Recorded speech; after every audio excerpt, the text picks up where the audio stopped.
Assalamualaikum warahmatullahi wabarakatuh.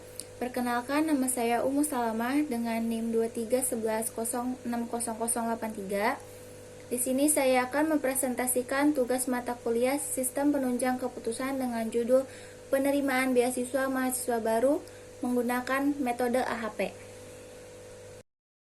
Di sini terdapat latar belakang penerimaan beasiswa mahasiswa baru melibatkan banyak calon penerima dan berbagai kriteria penilaian. Proses seleksi yang masih dilakukan secara manual berpotensi menimbulkan subjektivitas, kurang efisien, serta sulit memastikan keadilan dalam pengambilan keputusan. Oleh karena itu, diperlukan sistem penunjang keputusan untuk membantu menentukan penerimaan beasiswa secara objektif dan sistematis berdasarkan kriteria akademik dan non-akademik dengan metode AHP. Di sini terdapat rumusan masalah dan tujuan. Rumusan masalah: bagaimana merancang SPK untuk penerimaan beasiswa mahasiswa baru, bagaimana penerapan metode AHP dalam pengambilan keputusan, bagaimana sistem menampilkan hasil keputusan penerimaan beasiswa. Di sini ada tujuan, yaitu merancang sistem SPK penerimaan beasiswa. Yang kedua, menerapkan metode AHP untuk pengambilan keputusan. Yang ketiga, menghasilkan peringkat calon penerimaan beasiswa. Selanjutnya yaitu ada manfaat dan batasan masalah. Manfaat penelitian: membantu kampus menentukan penerimaan beasiswa secara objektif. Yang kedua, mempermudah proses seleksi dan pengambilan keputusan. Yang ketiga, sebagai referensi pengembangan sistem SPK. Batasan masalah yaitu metode yang digunakan adalah AHP. Yang kedua, data bersifat data simulasi mahasiswa baru.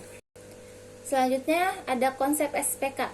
Sistem penunjang keputusan adalah sistem berbasis komputer yang membantu pengambilan keputusan dengan memanfaatkan data dan model. Komponen SPK yaitu Database Management System, Model Management System, Knowledge Base, User Interface. Di sini terdapat metode AHP. AHP adalah metode pengambilan keputusan multikriteria yang dikembangkan oleh Thomas L. Satie. Langkah-langkah AHP: yang pertama, nyusun hierarki masalah. Yang kedua, perbandingan berpasangan. Yang ketiga, normalisasi matriks. Yang keempat, perhitungan bobot kriteria. Yang kelima, uji konsistensi. Yang keenam, penentuan peringkat alternatif. Selanjutnya yaitu ada pengambilan keputusan lain. Di sini terdapat SAW. Tahapnya yaitu normalisasi, pembobotan, penjumlahan peringkat. Di sini terdapat topsis berdasarkan jarak solusi ideal positif dan negatif. Dan ada WP dan MORA, digunakan untuk pengambilan keputusan multi kriteria. Di sini saya memfokuskan pada metode AHP.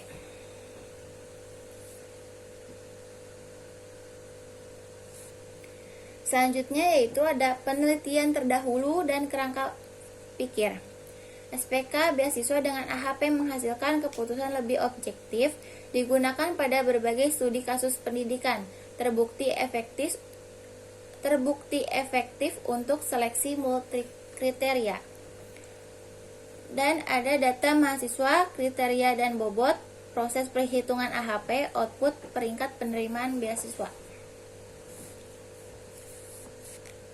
Selanjutnya yaitu ada metodologi pengembangan sistem. Metode pengembangan sistem yang digunakan adalah waterfall yang terdiri dari analisis kebutuhan, desain sistem, implementasi, pengujian, pemeliharaan. Di sini terdapat arsitektur SPK dan diagram sistem. Arsitektur SPK, database data mahasiswa dan kriteria, model AHP, antarmuka pengguna, dan di sini ada diagram sistem. Di sini terdapat yang pertama ada use case diagram, yang kedua ada activity diagram, yang ketiga ada ERD atau class diagram. Selanjutnya ada perancangan model AHP. Contoh kriteria beasiswa IPK, penghasilan orang tua, jumlah tanggungan, prestasi. Sistem menghitung bobot kriteria menggunakan AHP dan menghasilkan peringkat calon penerimaan beasiswa. Contoh perhitungan manual AHP.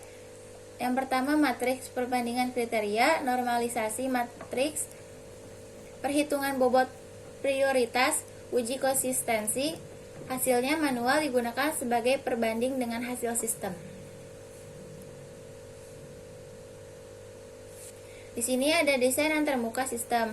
Yang pertama adalah halaman input data mahasiswa, halaman input kriteria dan nilai, halaman hasil perankingan, dashboard admin. Selanjutnya itu ada implementasi sistem, lingkungan implementasi, bahasa web atau Python, PHP, database MySQL, tools yang digunakan yaitu Visual Studio Code dan SAMPP. Data uji, data mahasiswa baru, data kriteria dan bobot.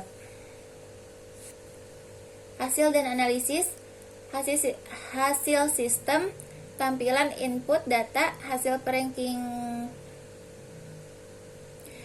peringkat penerima beasiswa, laporan keputusan. Analisisnya yaitu hasil sistem sesuai dengan perhitungan manual metode AHP dan membantu pengambilan keputusan secara objektif.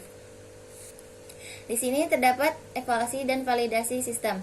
Kelebihannya yaitu objektif, mudah digunakan, hasil cepat dan akurat. Kekurangannya yaitu masih menggunakan data terbatas, belum terintegrasi sistem lain. Validasi dilakukan dengan membanding hasil sistem dan perhitungan manual. Kesimpulannya yaitu sistem SPK berhasil membantu penerimaan beasiswa mahasiswa baru. Metode AHP efektif dalam pengambilan keputusan multi kriteria. Sistem meningkatkan objektivitas dan transparansi seleksi. Sarannya yaitu integrasi dengan sistem akademik, penambahan metode SPK lain, pengembangan berbasis web dan AI.